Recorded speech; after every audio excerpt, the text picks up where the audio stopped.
दोस्तों, जैसा कि हमने लास्ट वीडियो में देखा था जीवों का वर्गीकरण, तो हम उसके आगे चलते हैं कि कोशिका क्या होती है और कोशिका के बारे में हम कैसे जान सकते हैं, कितना जान सकते हैं, और वो हम इस वीडियो के माध्यम से देखेंगे।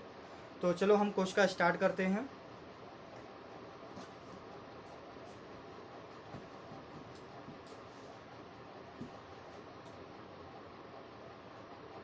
तो हम कोशिका देखते हैं क्या होता है।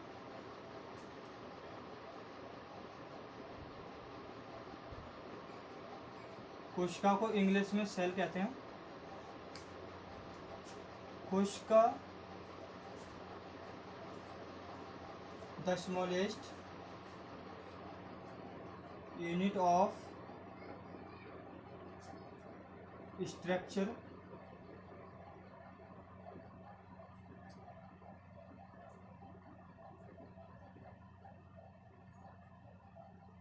स्ट्रक्चरल एंड फंक्शनल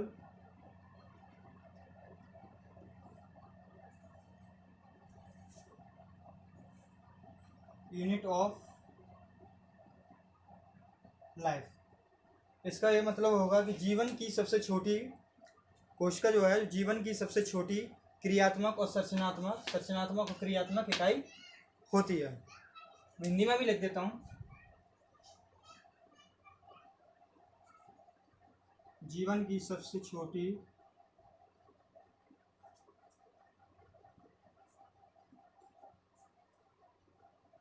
संरचनात्मक एवं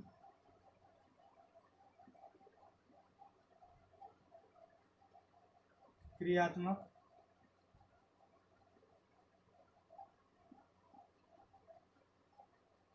इकाई होती है। और कोशिका के बारे में हम क्या जानते हैं कि कोशिका की खोज किसने की थी? द फाउंडर ऑफ सेल,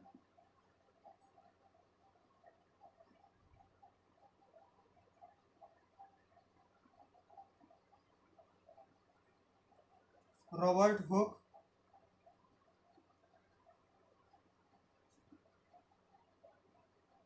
इन 65 कोशिका की जो खोज है वो रॉबर्ट हुक ने 1665 में की थी।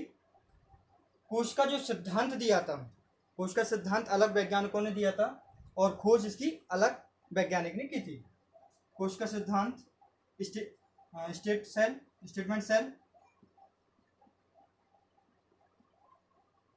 कोशिका सिद्धांत जो दिया था वो थियोडोर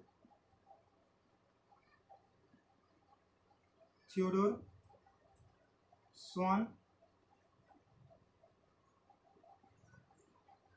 और स्लाइडेन।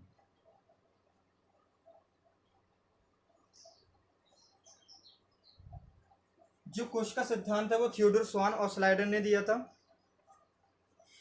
कोशिका जीवन की सबसे छोटी संरचनात्मक और एकात्मक इकाई होती है। द फाउंडर ऑफ सेल कोशिका के कौन थे? रॉबर्ट हुक इन 1665। कोशिका सिद्धांत थियोडोर स्वान और स्लाइडेन ने दिया था। कोशिका के बारे में हम और क्या जान सकते हैं? कोशिका के बारे में हम ये जान सकते हैं कि कोशिका जो है वो दो प्रकार की होती है। कोशिका जो है वो दो प्रकार की होती है। जरा हम ये देख लेते हैं। पहले इतना कर लीजिए, फिर मैं यहाँ से आपको दो प्रकार की कोशिका बताऊंगा।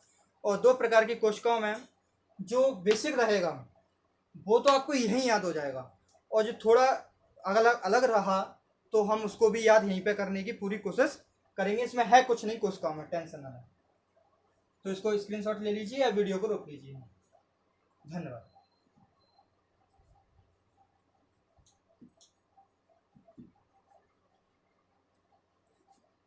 कोशिका दो प्रकार की होती है। जो सेल है हमारी कोशिका दो प्रकार की होती है। जरा देखते हैं कि ये दो प्रकार की कोशिका कौन कौन सी होती है।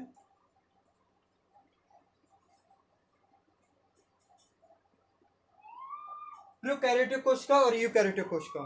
कोशिका दो प्रकार की होती है, प्रोकैरियोटिक कोशिका और यूकैरियोटिक कोशिका। याद रहे,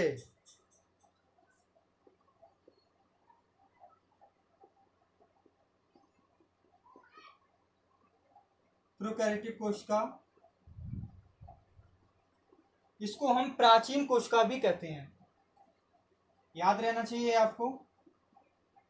मैं भी एक बार और रिवाइज करवा दूंगा।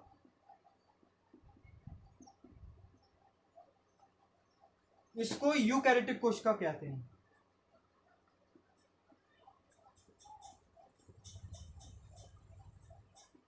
यूकैरियोटिक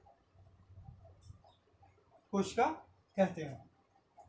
प्रोकैरियोटिक, जैसे कि मैंने कल की वीडियो में बताया था, अच्छी तरह से समझाया था कि जीवों का वर्गीकरण, तो प्रोकैरियोटिक कोशिका जो है उसको प्राचीन कोशिका भी कहते हैं, और यूकैरियोटिक कोशिका वो एक कोश की होती है। अच्छी तरह से समझाया था मैंने आपको। प्रोकैरियोटिक कोशिका क्या होती है? एक कोश की है,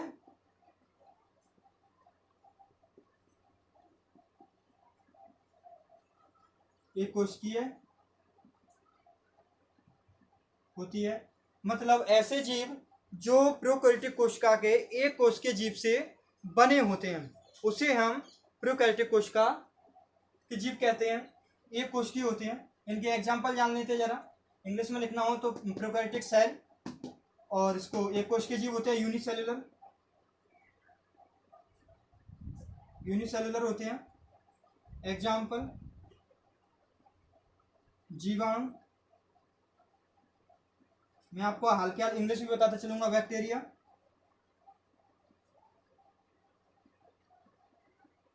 इसका और रहते हैं साइनोबैक्टीरिया,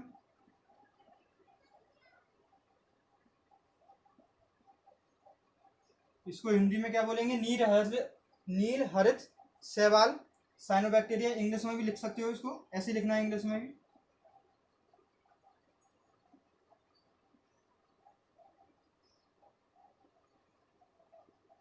साइनोबैक्टीरिया। एक और है माइकोप्लाज्मा, ये बहुत इंपोर्टेंट है। Mycoplasma, this very important words, why after 2 minutes, okay. तो जीवाणु, साइनोबैक्टीरिया, माइकोप्लाज्मा। जरा हम यूकैरियोटिक कोशिका को भी देख लेते हैं। यूकैरियोटिक कोशिका में समझने की कोशिश करिए, यूकैरियोटिक कोशिका में क्या खासियत है प्रोकैरियोटिक कोशिका के थ्रू, ये बहुत महत्वपूर्ण रहेगा आपके लिए। यूकैरियोटिक कोशिका में देखते हैं, ये 2 प्रकार की होती है। पहली बार यूनिसेलुलर,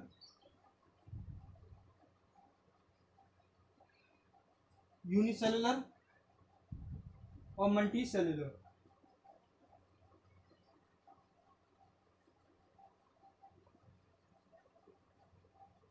मतलब एक कोशिकीय और बहुकोशिकीय।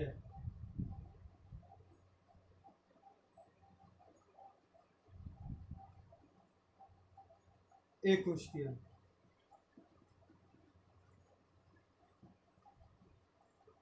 अब आप कहेंगे कि सर ये एक कोशिकीय भी है, ये भी एक कोशिकीय है, ये यूकैरियोटिक कोशिका है, ये प्रोकैरियोटिक कोशिका है, तो सर इसमें अंतर क्या है? जीवाणु में क्या अंतर होगा? अंतर यह होगा कि मैं आगे आपको डायग्राम के थ्रू यूकैरियोटिक कोशिका और प्रोकैरियोटिक कोशिका को, प्रोकैरियोटिक कोशिका और यूकैरियोटिक कोशिका के डायग्राम के थ्रू समझाऊंगा। इससे आपको क्या होगा? आपको अच्छी तरह से क्लियर समझ में आ जाएगा। तो आगे बढ़ते हैं जरा। ये कोशिकीय जो होते हैं यूनिसेलुलर, इसमें एग्जाम्पल क्या है इसके? अमीबा और पैरामीशियम। इंग्लिश में भी यही लिखना है, अमीबा और पैरामीशियम। जो इंग्लिश मीडियम के छात्र होंगे, अभी समय का अभाव है इसलिए मैं इंग्लिश मीडियम की क्लास नहीं बना पा रहा हूँ। इसके क्या होंगे? फंगी, प्लांट और एनिमल। कवक, जिसको हम इंग्लिश में फंगी कहते हैं, पादप, प्लांट और जंतु, एनिमल। ये हमारे कोशिका के प्रकार हो गए हैं। जरा साइनोबैक्टीरिया के बारे में समझ लिए। This is very important words because cyanobacteria the smallest, sorry cyanobacteria नहीं, mycoplasma, sorry mycoplasma, this important word. तो mycoplasma the smallest, the smallest living organism on the earth, mycoplasm the smallest living organism on the earth, मतलब पृथ्वी पर स्थित, समझने की कोशिश करिएगा, पृथ्वी पर स्थित सबसे सूक्ष्मतम जीव, मतलब इससे सूक्ष्मतम जीव है नहीं है, एक क्लियर, कि पृथ्वी पर स्थित सबसे सूक्ष्मतम जीव माइकोप्लाज्मा कहलाता है। ये आपको जीवाणु मैंने आपको दो प्रकार के बताए थे कल, ध्यान हो, स्वपोषी और परपोषी। स्वपोषी भी दो प्रकार के बताया था आपको, ध्यान हो, प्रकाश संश्लेषी और रसायन संश्लेषी। इतने डीप में जाने की जरूरत नहीं है। नीलहरित शैवाल, इनको भी आप अच्छी तरह से जानते हैं। ये भी है। कवक मैंने आपको अच्छी तरह से समझाया था। पादप रेकर के अनुसार 1969 में जो उन्होंने 5 जगत दिए थे, किंगडम ऑफ क्लासिफिकेशन, इसके थ्रू हमने समझे थे। तो ये हमारे जो है वो कोशिका के प्रकार हो चुके हैं। अब हम इसके आगे एक बार और गौर कर लीजिए, मैंने एक बार और समझा दिया आपको। स्क्रीनशॉट ले लीजिए या इसको वीडियो को रोक लीजिए। आगे का हम समझते हैं, क्योंकि हमें कम समय में हमें अच्छा समझना है। भले मैं एक बार और समझा देता हूँ, कोई प्रॉब्लम नहीं है। 2 वीडियो बन जाएंगी कोशिका की। कोशिका 2 प्रकार की होती है, प्रोकैरियोटिक कोशिका, यूकैरियोटिक कोशिका। यूकैरियोटिक कोशिका एक कोशिकीय होती है, यूनिसेलुलर। जीवाणु, साइनोबैक्टीरिया और माइकोप्लाज्मा जो है इसके एग्जाम्पल होते हैं। यूकैरियोटिक कोशिका भी 2 प्रकार की होती है, यूनिसेलुलर और मल्टीसेलुलर। यूनिसेलुलर एक कोशिकीय, मल्टीसेलुलर मतलब बहुकोशिकीय। ये कोशिकीय के उदाहरण है अमीबा, पैरासीमियम, और मल्टीसेलुलर के जो उदाहरण है कवक, पादप और जंतु। क्लियर। अब आगे बढ़ते हैं हम। जो mycoplasma the smallest living organism on the earth, पृथ्वी पर स्थित सबसे सूक्ष्मतम जीव, इतना एक क्लियर हो गया। ओके, आगे बढ़ते हैं।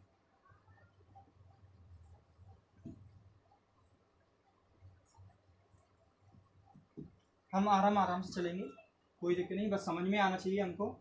अगर समझ में नहीं आता है आपको तो कमेंट बॉक्स में कहिएगा, तो हम और धीरे धीरे समझाएंगे, कोई दिक्कत नहीं है। अब देखते हैं कि यूकैरियोटिक कोशिका और प्रोकैरियोटिक कोशिका में क्या डिफरेंस होता है। जो हम बोलते आए हैं, 2 दिन से बोल रहे हैं कि यूकैरियोटिक कोशिका और प्रोकैरियोटिक कोशिका में क्या डिफरेंस होता है, जरा हम ये देख लेते हैं। तो देखिएगा यूकैरियोटिक कोशिका में क्या है, प्रोकैरियोटिक सेल मतलब यूकैरियोटिक कोशिका, यूकैरियोटिक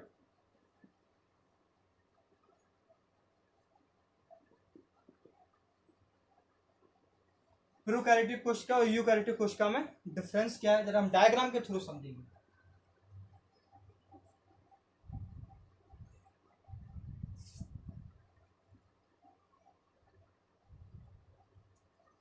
देखते हैं, इसमें जो राइबोसोम रहता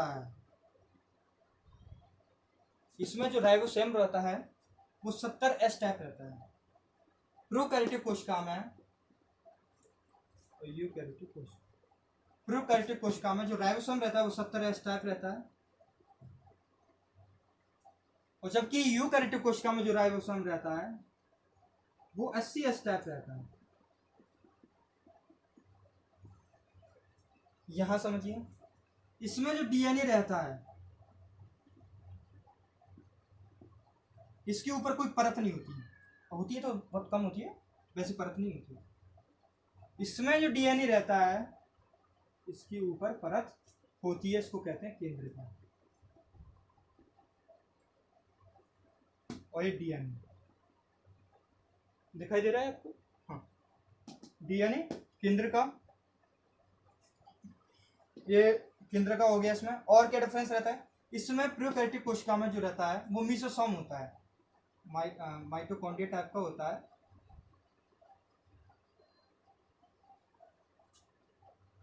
मीसोसोम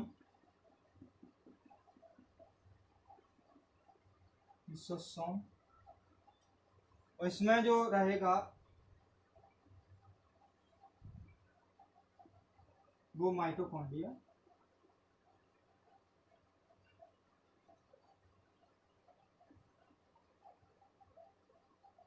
माइटोकॉन्ड्रिया रहेगा। ऊर्जा एटीपी के रूप में रहती है। अभी एटीपी की full form adenosine triphosphate. Okay, mesosome, इसमें भी ऊर्जा एटीपी के रूप में संचित होती है, इसमें भी ऊर्जा जो है एटीपी के रूप में ऊर्जा रहती है। राइबोसोम इसमें 70S पाया जाता है, इसमें राइबोसोम 80S पाया जाता है। इसमें डीएनए खुले में रहता है। अगर और डीपली में जाना है तो इसमें जो डीएनए रहता है उसमें हिस्टोप्रोटीन नहीं रहता। हिस्टो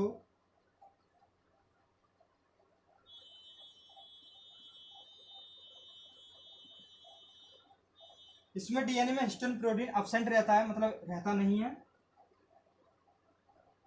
और इसमें डीएनए में हिस्टोन प्रोटीन रहता है, प्रेजेंट रहता है। तो इसमें क्या रहेगा, डीएनए में हिस्टोप्रोटीन नहीं रहेगा इसमें डीएनए में। और क्या देखते हैं हम, इसके अलावा और भी है। मिसोसोम को हम इस तरह से इस तरह से ही बना सकते हैं और इस तरह से ही बनाते हैं। कुछ कुछ किताबों में ऐसे भी दिया रहता है, ऐसे रहता है कुछ नहीं। तो ये हमारा प्रोकैरियोटिक सेल और यूकैरियोटिक सेल में डिफरेंस है, ये हम जान सकते हैं। इसके आगे बढ़ते हैं, वीडियो को रोक लीजिए या स्क्रीनशॉट लीजिए। धन्यवाद।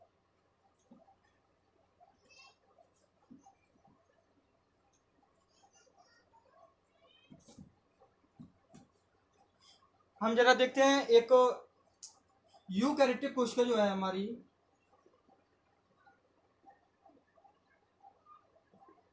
यूकैरियोटिक सेल, वो दो भागों में बटी रहती है, प्लांट और एनिमल। यूकैरियोटिक कोश, प्लांट और एनिमल, इन दोनों की डायग्राम हम समझेंगे कि इसमें और इसमें डिफरेंस क्या है। क्योंकि बहुत सी ऐसी चीज होती हैं, बहुत से ऐसे ऑर्गेन्स रहते हैं जो इसमें रहते हैं इसमें नहीं रहते, और इसमें रहते हैं वो इसमें नहीं रहते हैं। ये हम डायग्राम के थ्रू समझते हैं।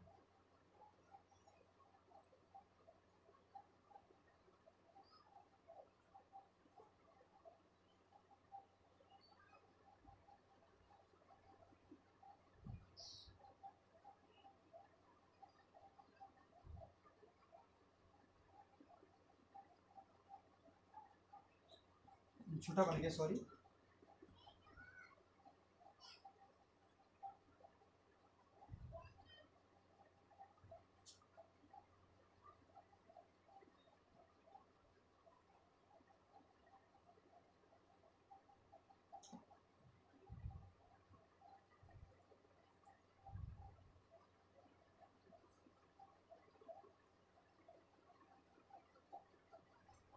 ये ठीक है।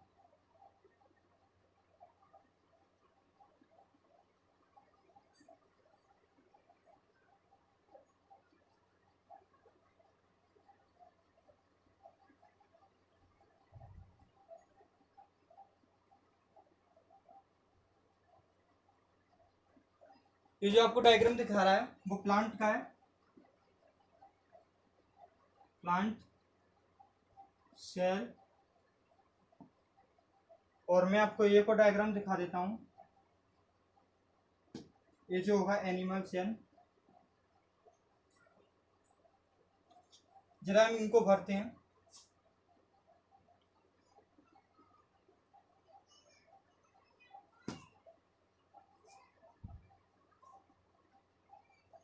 इसमें ये रिक्तता पाई जाती है,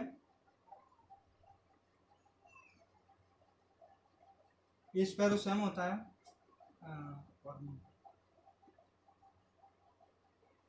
माइटोकॉन्ड्रिया होता है, गोल्गी ब्लॉडी होता है, राइबोसोम होता है। इसमें कोशिका के अंदर जो द्रव भरा रहता है वो कोशिका द्रव होता है। क्या होता है? कोशिका द्रव होता है। और यहां पर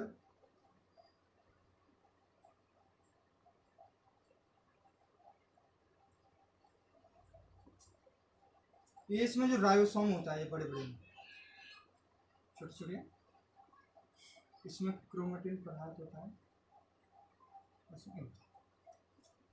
और कुछ रह गया क्या इसमें? हाँ, हरित लवक रह गया।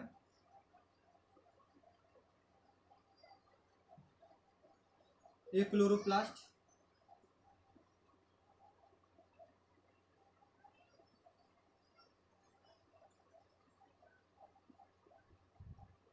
क्लोरो हरित लवक मैं बोल देता हूँ, नहीं दिखाई दे रहा हो तो हरित लवक पाया जाता है, हरित लवक पाया जाता है। माइटोकॉन्ड्रिया, माइटोकॉन्ड्रिया, गोल्गी ब्लोडी या गोल्जी काय, हम हिंदी में गोल्जी काय भी कहते हैं। यहाँ आपको परछाई आ रही होगी ना, मैं बोल देता हूँ कि ये माइटोकॉन्ड्रिया बना हुआ है और माइटोकॉन्ड्रिया भी है। गोल्गी बॉडीज या हिंदी में बोलते हैं गोल्जी काय, इसको डिप्टोसोम भी कहते हैं। ये को लिख लेना इसके नीचे नाप पर, इसको डिप्टोसोम भी कहते हैं। ये राइबोसोम होता है।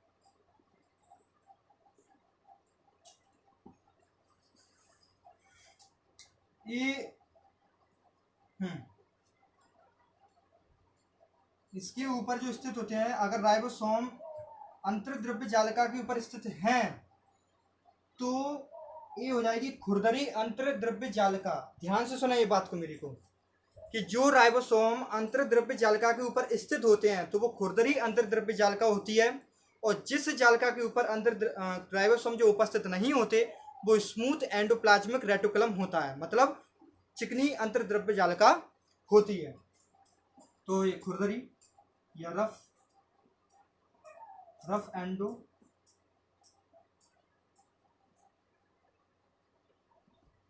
रेटिकुलम,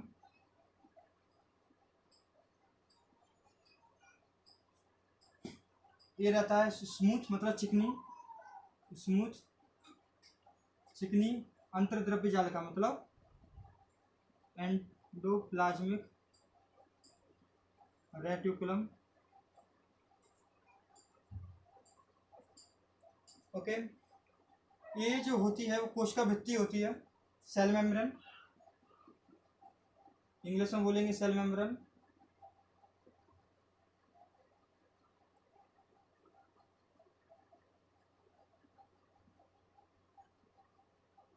ये साइटोप्लाज्म होता है, मतलब कोशिका के अंदर, कोशिका के अंदर जो कोशिका द्रव्य होगा, कोशिका के अंदर जो द्रव्य होगा उसको हम कोशिका द्रव्य कहेंगे,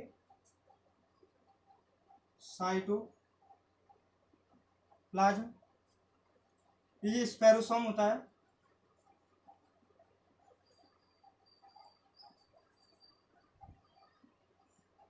स्पेरोसोम,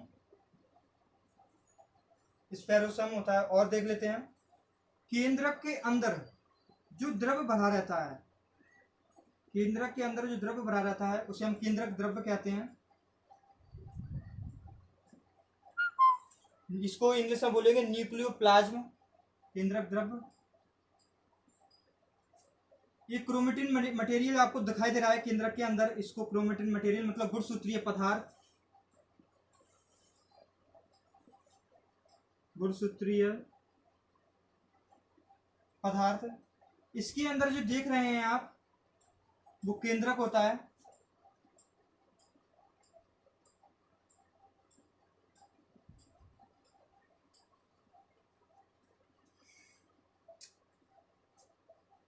और ये रिक्तका होती है, मैं आपको बता रहा हूँ, ये बीच में जो खाली स्पेस होता है, वैक्यूल,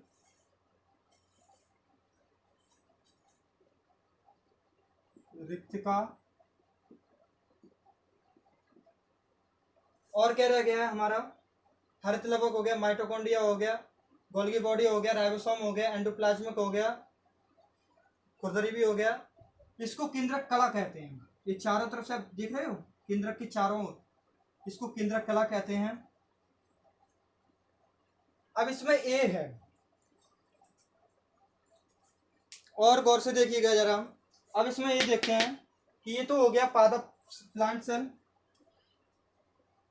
इसमें क्या क्या है, इसमें भी कुछ मैं आपको बता देता हूँ, इसमें क्या नहीं, स्पेरोसम इसमें होता है, इसमें नहीं होता।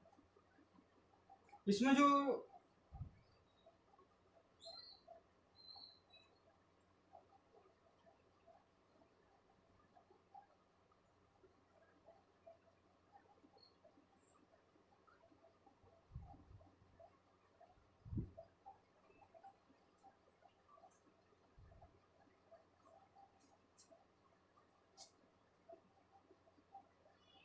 ये जो गोलाई के प्रकार के होते हैं वो है लाइसोसोम, जो कि पादप सेल में नहीं पाए जाते हैं।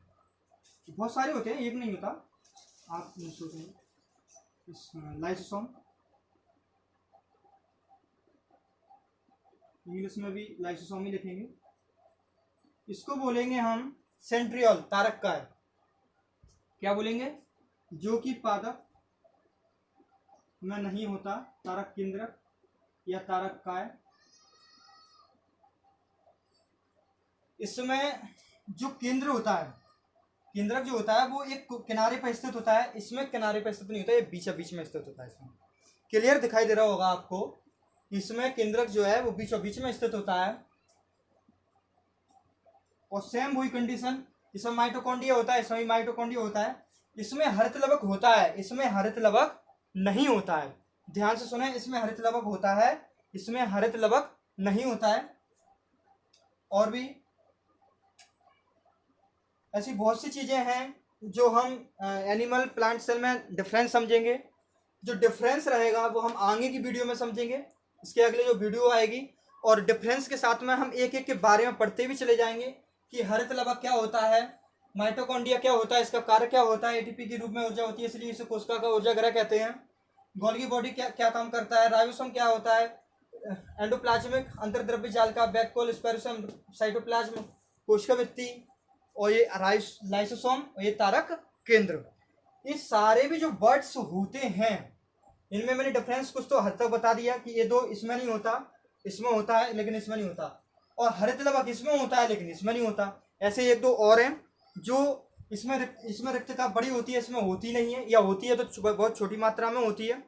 इसमें ऐसे और भी हैं जो डिफरेंस के साथ साथ में हम एक एक को समझते भी चले जाएंगे। इसलिए हमने कोशिका को दो पार्ट्स में बंटाया। पहला पार्ट तो हमने यहाँ तक आपको बता दिया है। अगला जो पार्ट आएगा कोशिका का, टॉपिक 2 सेल, उसमें आपकी ये सारी चीज़ें क्लियर करा दी जाएंगी। और कोशिश ये रहेगी कि आपकी अगली वीडियो में सेल को ख़त्म करा दिया जाए। तो धन्यवाद, यहीं पे मिलते हैं। और कुछ आपको पूछना हो जो भी आपको कमेंट करके पूछ सकते हैं हमसे। अगर कोई भी चीज़ आपको समझ में नहीं आती है तो भी आप कमेंट कर सकते हैं। ओके, धन्यवाद। तो मिलते हैं अगली वीडियो में।